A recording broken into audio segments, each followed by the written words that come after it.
Здравствуйте, дорогие друзья, с вами Алекс, и играет Generals Zero Hour. Карта Snowy Drought. На верхней позиции Баракар, генерал Квай, танковая, генерал Китая. На нижней позиции Шей, генерал Тонс, лазеры США.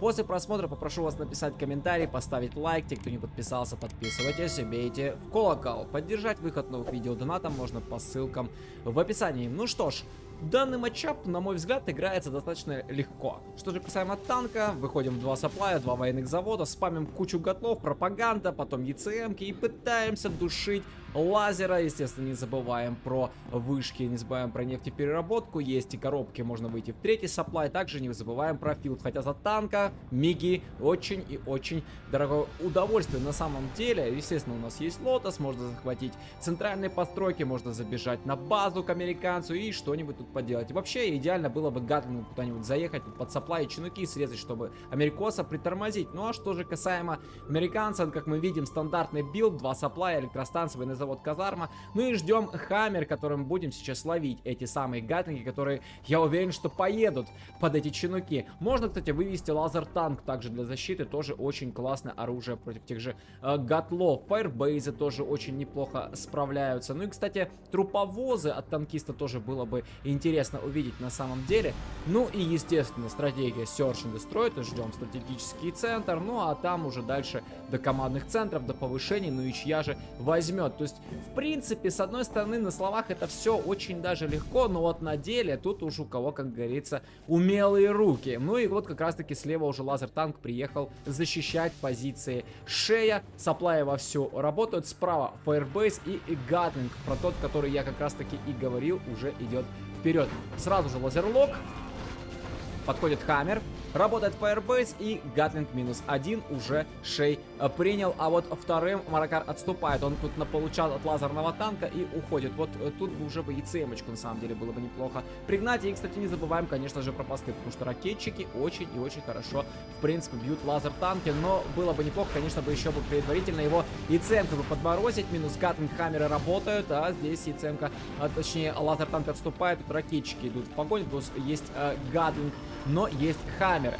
Есть Хаммеры, которые отменяют пехоту. Гатлингу, я думаю, нужно отступать, потому что он здесь один против таких троих сильных юнитов просто, ну, не справится. И заходит Гатлинг от Маракара в аккурат под сапплай. Сейчас, я думаю, заедет и начнет чинуки уничтожать, а Шею было бы неплохо бы их уже отводить на сапплай слева и ставится стратегический центр. Конечно, очень хорошо, когда ты не теряешь армию на старте игры. Если ты ее теряешь, тебе приходится ее по новой спамить, и появление стратегического центра, естественно, приходится отсрочить. И а в это время танкист продолжает разжираться, продолжает собирать еще более мощную армию, просто тебя задавит. Поэтому контролировать и еще раз контролировать свои юниты очень важно, на мой взгляд. Ну, не только на мой, я думаю, на взгляд, наверное, всех игроков, что вот армию нужно свою, конечно же, беречь. Кстати, казарма. Есть пропаганда, и я так полагаю, что мы в скором времени увидим лотос, который побежит на захват вышки, на захват нефтепереработки. Для танкиста иметь скидку на юниты, мне кажется, это очень важно, учитывая тот факт, что у него, например, дорогие миги.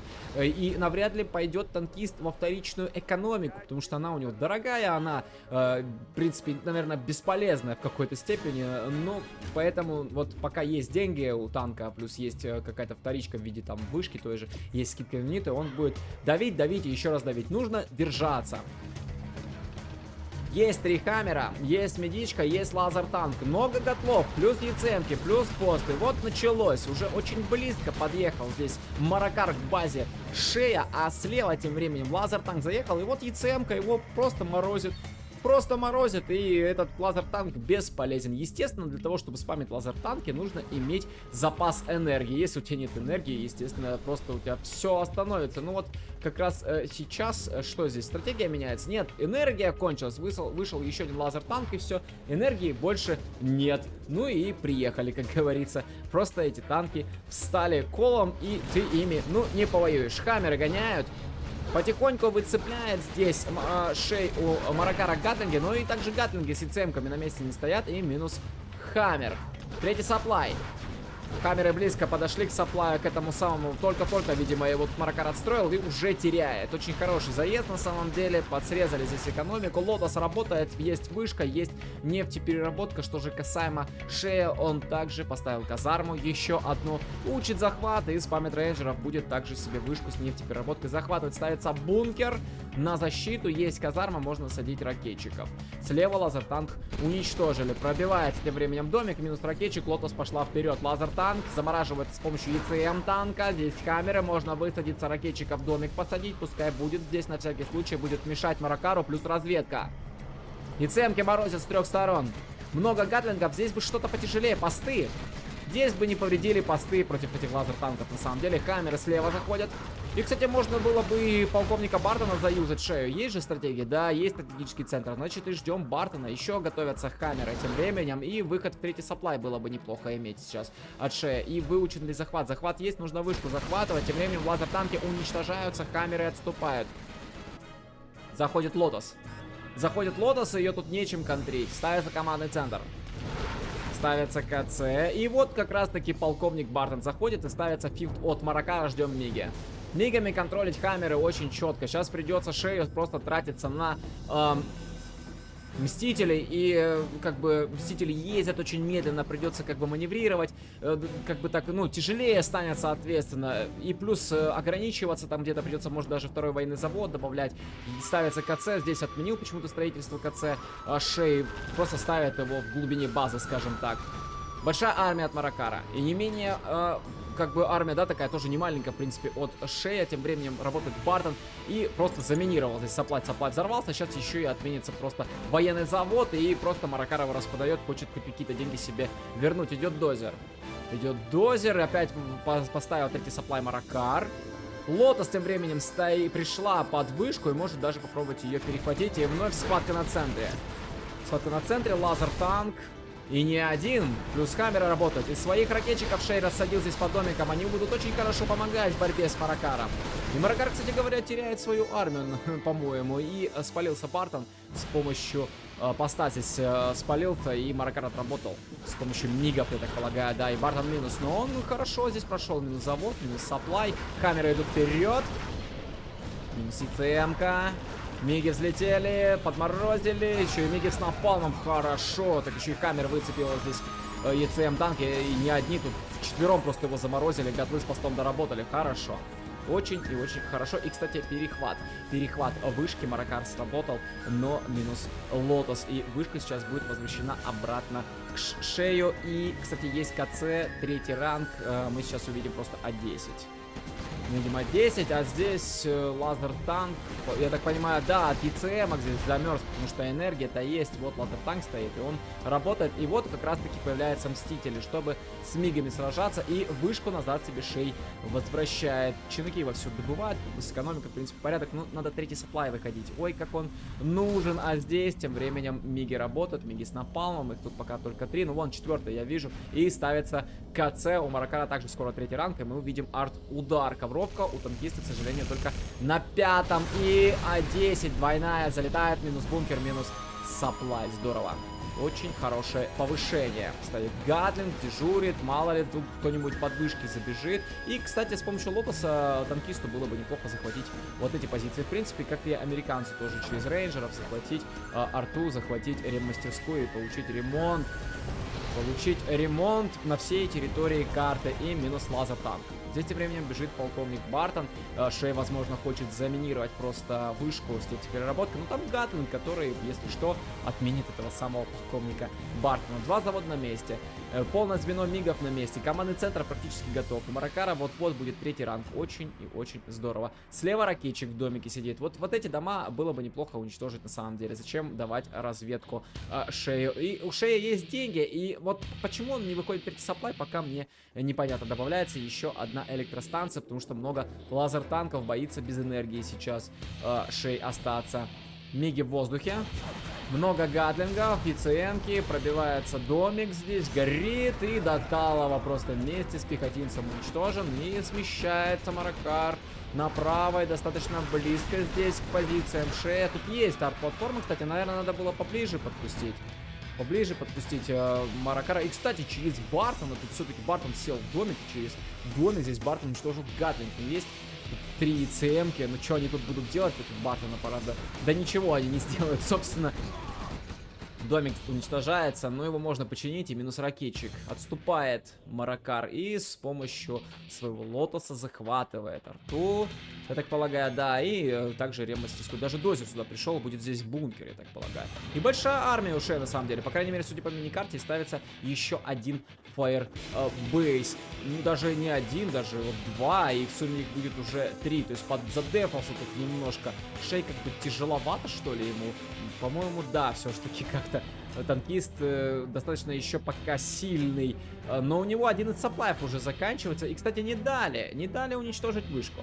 Вышка все-таки жива. Еще один Гатлинг прикатил, и Бартона, по всей видимости, под снос просто его уничтожил. И добавляется танк Император, который, ой, как сильно хаммеры будет бить. Ну, это, конечно, труда не составит. Но только если ЕЦМки будут эти хаммеры, конечно же, подмораживать.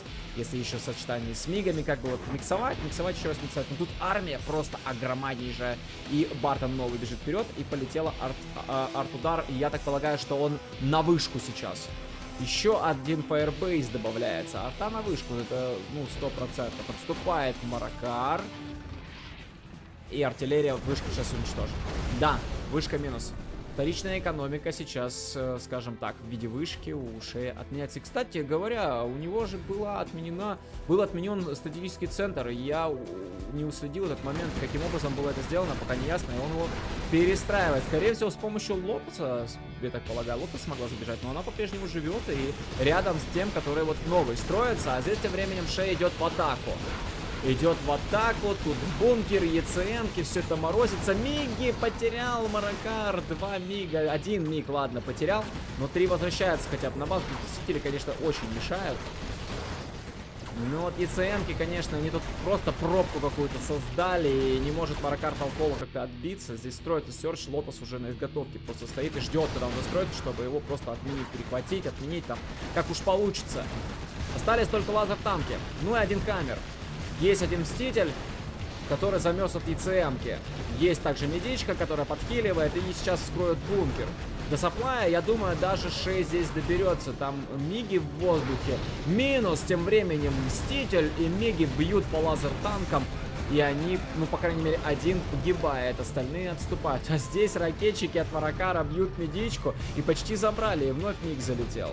Ударил, ну и минус еще один лазер-танк. Можно было бы, кстати, ударить и по пехоте. А здесь тем временем Чинук, это дроп. Это какой-то дроп под филд, что ли? И готов Серч, кстати говоря. Ну там Лотос есть. Да, это лазер-танк под филд. И бьются миги. Но он, правда, здесь один. Но сейчас будет садиться второй. Но там есть еще один филд, есть еще миги. И А10. А10 по пропаганде. И по филду. Ух ты, забрала! Все-таки смогли забрать, хотя тут пробили, в принципе. Тут один самолет вообще упал, но получилось все-таки, да, как-то сбрить и филд, сбрить пропаганду. И филд-то блокирован, а миги-то есть? Ну, есть, да, еще 3 мига имеется, как бы. Один сапплай, все кончился. Здесь сапплтраки вроде как Маракар восстановил. Здесь Лотос по-прежнему стоит и начинает перехват Серча. Лазер-танк работает, бьет миги. Маракар их все-таки посадил с помощью готлов, пытается лазер-танк уничтожить. И, по-моему, даже сделает это успешно. Лазер-танк бьет по филду, а надо бить по мигам. И лазер-танк минус. Но, в принципе, нормально тут шороху Шей наворотил. Как бы, да, и убил пропаганду, убил филд. И по мигам тут ударил. И справа тут попытался зайти, но Маракар по-прежнему работает. И, кстати, у Шея как-то вот с армией это вроде как будто бы как проблема, но тут арта работает по Гатлингам. Плюс есть лазер-танки, есть Мстители, их бы поближе. И минус. Минус один из мигов, но 2 осталось. Есть еще третий, кстати говоря. Есть третий. Тут Бартон бегает, и армия идет уже на правый фланг сюда. Да, там есть минус миг, да, там есть арт-платформы, как бы, все это здорово, но надо как-то бороться здесь с танком Императором. Медичка отступает, по Гатлингу бьет, ну вот здесь потихоньку, полегоньку, вроде бы как даже Шей-то исправляется, но, по-моему, ему больно, и больно сильно. Надо как-то терпеть, но с саппляями проблемы. Экономика кончается, а в третий сапплай так Шей и не вышел. Ему надо срочно выходить на третий ресурсный центр. Очень срочно на самом деле. И ну почему-то Шей этого не делает. Очень странно. Маракар отступает. Ему тут очень сильно дали по зубам на самом деле. Здесь тем временем полковник Бартон отменил одну из артиллерий. Вновь отстроен стратегический центр. И у Шея нет денег. У Шея нет денег, у него 90 баксов на счету. Здесь слева на доке снабжения $825, к случаю, есть. А ему даже нет денег на то, чтобы построить третий ресурсный центр. Что же касаемо танка, у него есть вышка. И у него, кстати, даже есть и центр интернета, но, по-моему, там нет хакеров. Неужели танкист хакеров собирается спамить? Интересный момент на самом деле. По 4-му рангу у каждого из бойцов, причем Шей очень близок к 5-му, а здесь, я так полагаю, мины. Да, это мины на проход сюда, и Маракар, по всей видимости, хочет выйти на эти коробки. Если Шей эти коробки танку отдаст, то Шей остается без экономики, и Шея просто передавят. То есть, вот это вот большая, конечно, ошибочка была, что вот на эти ресурсы Шей не вышел. Да, он привел сюда чинуки, но они будут очень долго летать, это будет очень много времени все занимать. Очень и очень много. Полковник Бартон смог отменить только арт-платформу здесь, а далее его, видимо, уничтожили, потому что на карте я его не вижу. Полетела артиллерия. Огонь артиллерии, по всей видимости, направлен на стратегический центр. Здесь, да, вышли лазер-танки, есть тут Хаммер, есть Мстители и минус Серч, так еще и минус Дозер у Шея. Просто ему не на что покупать юниты. Это последняя его армия. Танкист здесь все-таки пережил. И еще и минус Хаммеры, и минус медичка. Остался тут только один Мститель и один лазер-танк. И Шей сдается. Вот такой интересный на самом деле получился поединок, хотя я на самом деле считал, что все-таки лазерник здесь сможет танкиста просто вот передавить, перебить, пережить его, у танкиста просто в какой-то момент закончатся деньги, и на этом, в принципе, игра для него закончится. Но тут получилась ситуация полностью противоположная, и все, наверное, потому, что Шей просто остался без третьего сапплая. Был бы у него третий сапплай, там бы, наверное, уже бы вторичка бы появилась бы, и просто бы, наверное, пережил бы Маракара, но получилось как получилось. Все-таки Маракар оказался сильнее. И поздравляем его с заслуженной победой.